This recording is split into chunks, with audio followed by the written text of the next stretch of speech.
I'm going to bring in our other guests now. Dr. Nthabiseng Moleko is a development economist at Stellenbosch Business School, and she joins us via our video link. And then Ann Bernstein is the executive director at the Centre for Development and Enterprise. To both of you, thanks so much for being part of this discussion as we build up to the State of the Nation address at 7 o'clock this evening. Dr. Moleko, I want to begin with you this afternoon with the question, Tess and I have been discussing in studio the fact that the President's sonas previously perhaps centered quite strongly around the issue of the economy, and rightly so. Do you think that there are things happening in our own country, our engagements with other countries, that means the President will have to center a whole range of things when he takes to the podium this evening? Absolutely. Thank you so much for having me. I think number one thing that affects everyone is households. It affects businesses. It affects, academia. It affects civil society, is the condition under which we live. And directly affecting that is the state of growth.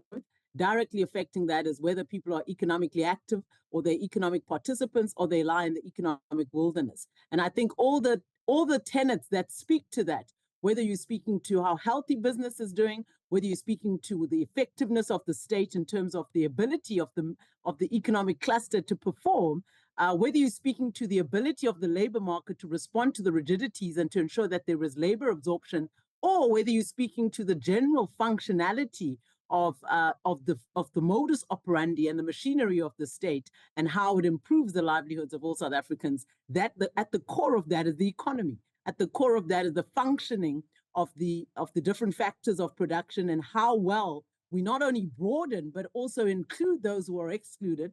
How important it is to also have a revival of some of the things that haven't worked, and I would say a reversal of those things, and try to reconfigure so that we can have better outcomes. We can talk to the numbers to the death. Yeah. Numbers will show us everything is on a decline. Whatever indice you look at, things are simply not yielding the necessary traction. So you may talk to some growth numbers in some sectors, you may talk to some improvements in some areas in terms of the economy, but it's not sufficient to quell the decline in economic growth, which is now around 1.4 projected by National Treasury, but also it's not sufficient to quell the unemployment. And so we have to have a stop and say, what are the necessary things that we need to put in place so that we can actually turn things around? Because whatever we're doing is not taking us where we need to go fast enough. Ann Bernstein, I love a deadline. I would love for the President to come to the podium tonight and say, by this date, we will have achieved X, Y, and Z. If not, this will be the consequences for the ministers in those portfolios. Well, you can hope for that, but I'm not expecting it. I want to build on what Nthabiseng said, because I couldn't agree more with her. We spent the last year thinking about what the priorities are for a new government to deal with a country in crisis. And we are in crisis in almost every area of national life. And the surprising thing about the GNU is how little discussion there's been about fundamental policy reform in order to achieve the faster growth and millions more jobs that we need. There seems to be a sense of complacency around that, well, we achieved this GNU, whatever you think of it, certainly better than a suicide pact with some other alternatives. But what are we going to do?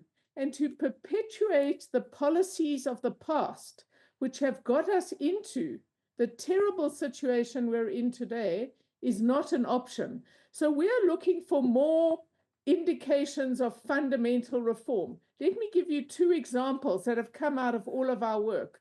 The first is we're now in a very volatile and difficult world.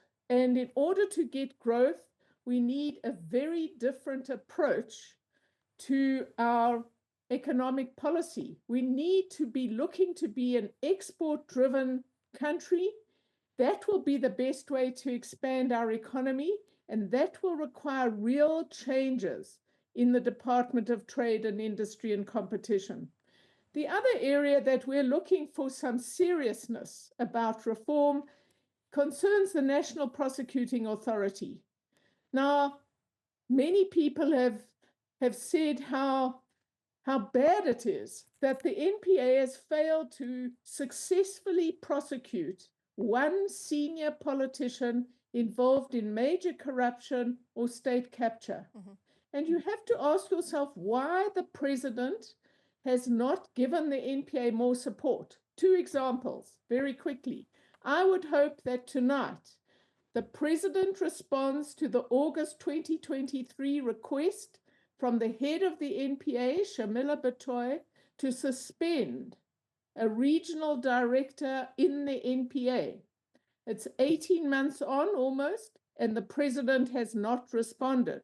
The other example is it's beyond belief that the Department of Justice does not give the NPA unfettered access to the entire archive of the Zondo Commission. The president tonight should instruct the Ministry of Justice to remedy this situation forthwith. So those are just two examples of absolutely vital issues that affect our ability to grow much faster and to start getting out of the crises we're in so many other fronts as well. Yeah, absolutely. Dr. Moleko, these are issues, these are perennial issues that Ann is describing, right? She's talked about as far back as last year, I believe it was, you said, Ann, when the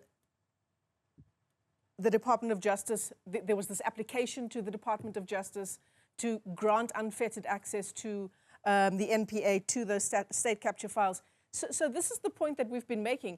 We always talk about the economy taking center stage, but just listening to what Ann has to say, there are these other issues, these other really touch point issues like the NPA, like funding and more support for the NPA, like the successful prosecution of state capture cases that feed into the economic issues that we're facing. So the point to make is this. When we talk about the SONA, of course, it touches on all the national priorities and everything that affects the society of South Africa.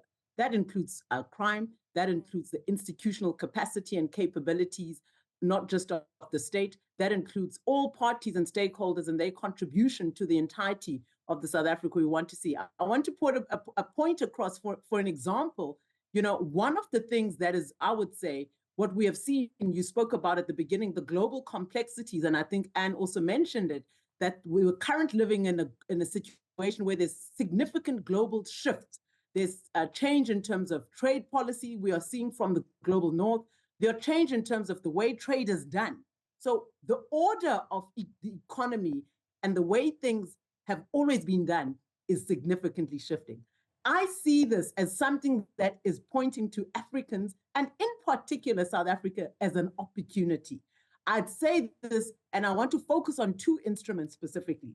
Today, we talk to, right now, what's happening is the mining indaba in Cape Town. And if anyone goes towards the CTICC, you'll see the hustle and bustle and the economic activity around the mining indaba.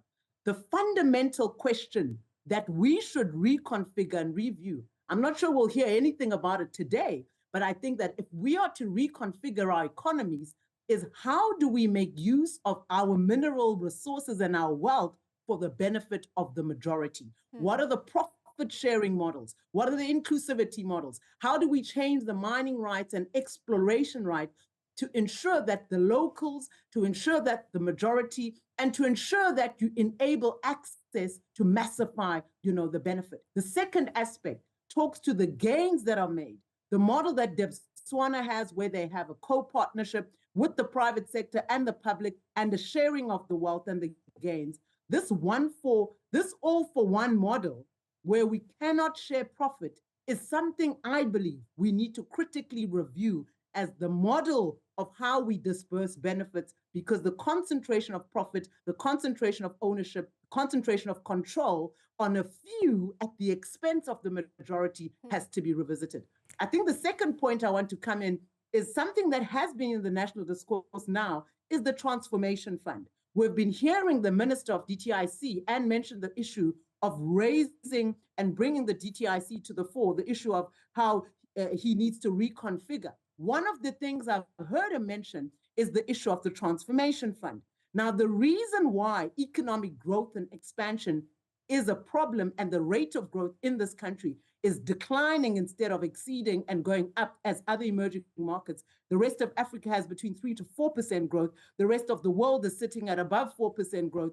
We are going downwards towards 0 or 1 in the last 2 to 3 years, is because the majority of the populace is not involved in the economic activities, whether it's in employment, whether it's in the value chain of ownership, whether it's in the ownership of supply or the means of production.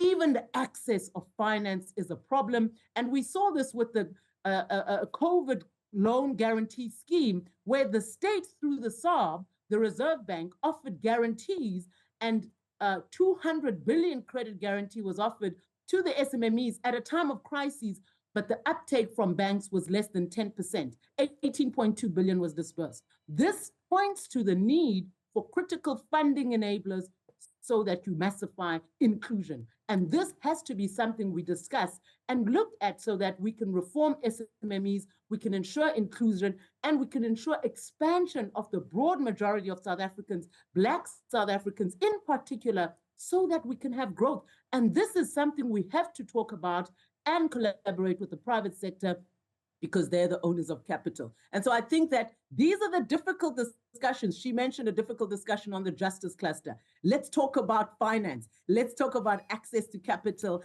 and widening, make the circle bigger so that all of us can have access. What? We want growth. We want to deal with unemployment. We want to deal with underdevelopment. And we've got to make sure that the majority of our people are part and parcel of the growth story, and we're not left in the economic wilderness, so to speak, because we continue with the continued trajectory. So the National Transformation Fund has to be supported. It's a question of the modalities and how do we integrate all these funds into one fund and disperse them appropriately with governance and accountability at play. Difficult discussions. We are spoilt for choice here in South Africa. To both of our guests, let me thank you for your time. Ann Bernstein is the Executive Director for the Center for Development and Enterprise, and Dr. Nthabiseng Moleko is a development economist at Stellenbosch Business School. To both of you, thanks very much indeed. What an incredible lost opportunity. Over 40% of our young people, generations of people, not taking part in the economy.